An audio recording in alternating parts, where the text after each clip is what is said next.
The rain hammered against the windows of Richard Warren's suburban home as he hurried up the front walkway, his briefcase clutched tightly against his chest.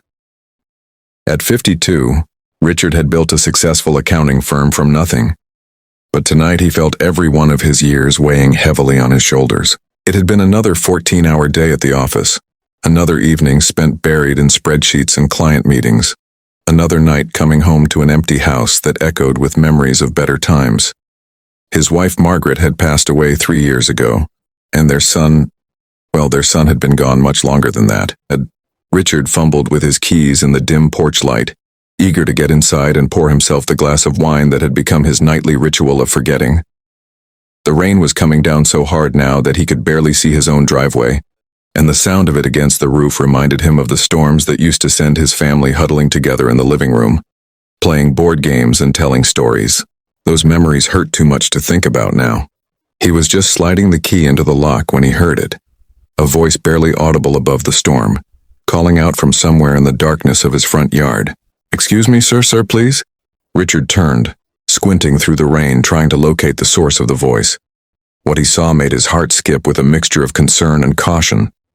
A figure stood at the edge of his property, hunched against the storm, wearing a dark hooded sweatshirt that had been soaked through hours ago. The person stepped closer, into the weak circle of light cast by Richard's porch lamp, and he could see it was a young man, maybe in his 20s, with dark hair plastered to his face and eyes that held a desperate kind of hope. In his hands the stranger held a piece of cardboard, and even through the rain Richard could make out the words written in black marker. "May I sleep under your porch tonight?" Richard's first instinct was to say no, to explain that he couldn't help, to suggest the young man try the shelter downtown. In today's world, you had to be careful about strangers, especially ones who appeared at your door in the middle of storms asking for help. But something about the way the young man stood there, not demanding or aggressive, just quietly hopeful, reminded Richard of something his father used to say.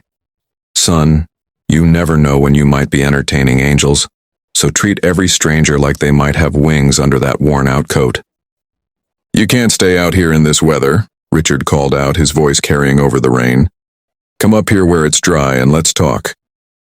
The young man approached slowly, clearly not wanting to seem threatening, and as he climbed the steps to the covered porch, Richard got his first good look at him. He was thin, probably hadn't eaten a proper meal in days, and his clothes, while clean, had seen better months, if not years.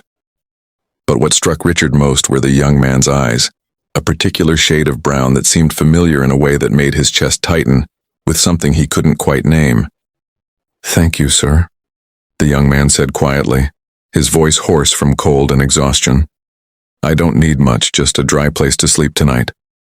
I'll be gone before you wake up, I promise." "What's your name, son?" Richard asked gently, studying the young man's face in the porch light. "Danny," came the reply. "Danny Michael Warren." The words hit Richard like a physical blow, and he felt his briefcase slip from his numb fingers, hitting the porch floor with a loud thud that seemed to echo in the sudden silence between them. "Danny Michael Warren," Richard repeated slowly, his voice barely above a whisper. "Yes, sir," the young man said, and Richard could see now that he was nervous, maybe wondering if sharing his full name had been a mistake. Richard stared at this stranger who had just spoken the name of his son, the son who had stormed out of this very house 5 years ago, after a fight about college and responsibility, and all the things that seemed so unimportant now. The son who had left with angry words about never wanting to see his father again, words that had carved themselves into Richard's heart and stayed there, aching, every single day since. "Danny," Richard said again, his voice cracking slightly. "Danny, how old are you?" 23, sir," the young man replied, and Richard felt his knees buckle slightly as the pieces fell into place. 23. The same age his son would be now, the same brown eyes, the same stubborn cowlick in his dark hair that no amount of combing had ever been able to tame. "Oh my God," Richard whispered. And then his legs gave out completely and he dropped to his knees on the porch floor, staring up at the son he thought he'd lost forever. "Danny, it's me," Richard said, his voice thick with tears and hope and 5 years of accumulated grief. "It's Dad." For a moment, Danny just stood there, the cardboard sign still clutched in his hands, his face cycling through confusion. recognition, and something that might have been relief. "Dad?" Danny's voice was small, uncertain, like the little boy who used to run to Richard's arms after a nightmare. "Yes, son. Yes, it's me." Richard struggled to his feet, his hands reaching out tentatively, afraid that any sudden movement might cause this miraculous moment to disappear like a dream. Danny dropped the cardboard sign and it fluttered to the porch floor, forgotten. For a heartbeat, father and son just looked at each other.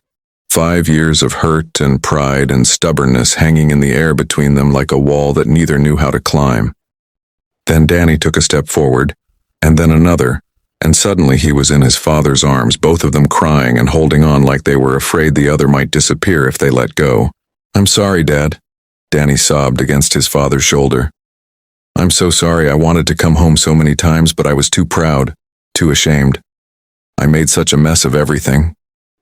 "Shh," Richard whispered, stroking his son's wet hair like he used to when Danny was small and the world seemed too big and scary.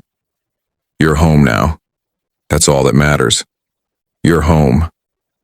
They stood there in the rain for a long time, two broken people finding their way back to wholeness in each other's arms. Finally, Richard pulled back, cupping his son's face in his hands and looking into those familiar brown eyes. "Come inside," Richard said gently. "Let's get you warm and dry, and then you can tell me everything. We have a lot of catching up to do." As they walked through the front door together, Richard felt something shift in his chest. A weight he'd been carrying for 5 years finally beginning to lift. The house didn't feel empty anymore, didn't echo with loneliness and regret. "Dad," Danny said quietly as they stood in the entryway. "I heard about Mom. I'm sorry I wasn't here." Richard's throat tightened, but he managed a small smile. "She never stopped believing you'd come home," he said. "She always said that love finds a way, even when we think we've lost it forever." Over the next few hours, as Danny showered and changed into some of Richard's old clothes, and as they sat at the kitchen table sharing sandwiches and coffee, the story slowly emerged. Danny had been too proud to come home after their fight, too stubborn to admit he'd been wrong about dropping out of college. He'd spent 5 years drifting from job to job, city to city, always telling himself he'd make it on his own, always finding reasons not to pick up the phone. "I lost my job last month," Danny admitted, staring into his coffee cup. "Lost my apartment, lost pretty much everything. I've been sleeping in shelters when I could find space, under bridges when I couldn't. Tonight was the first time I ever asked a stranger for help." "And you picked my house," Richard said wonderingly. "Out of all the houses in all the neighborhoods, you picked mine." "I didn't know it was yours," Danny said quietly. This neighborhood felt familiar, felt safe somehow, like maybe whoever lived here might understand what it's like to need help." Richard reached across the table and took his son's hand. "Your mother always said there are no coincidences, only blessings we're too stubborn to recognize." They talked until dawn, filling in 5 years of missed birthdays and holidays, shared losses and small victories. Danny learned about his father's loneliness, about the way Richard had thrown himself into work to avoid coming home to silence. Richard learned about his son's struggles, about the pride that had kept him away and the fear that he'd been gone too long to ever come back. "I want to do better," Danny said as the first light of morning began to filter through the kitchen windows. "I want to go back to school, get my degree, make something of myself, make you proud." "Son," Richard said gently, "I've been proud of you every day of your life. Even when I was angry, even when I was hurt, I never stopped being proud that you were mine."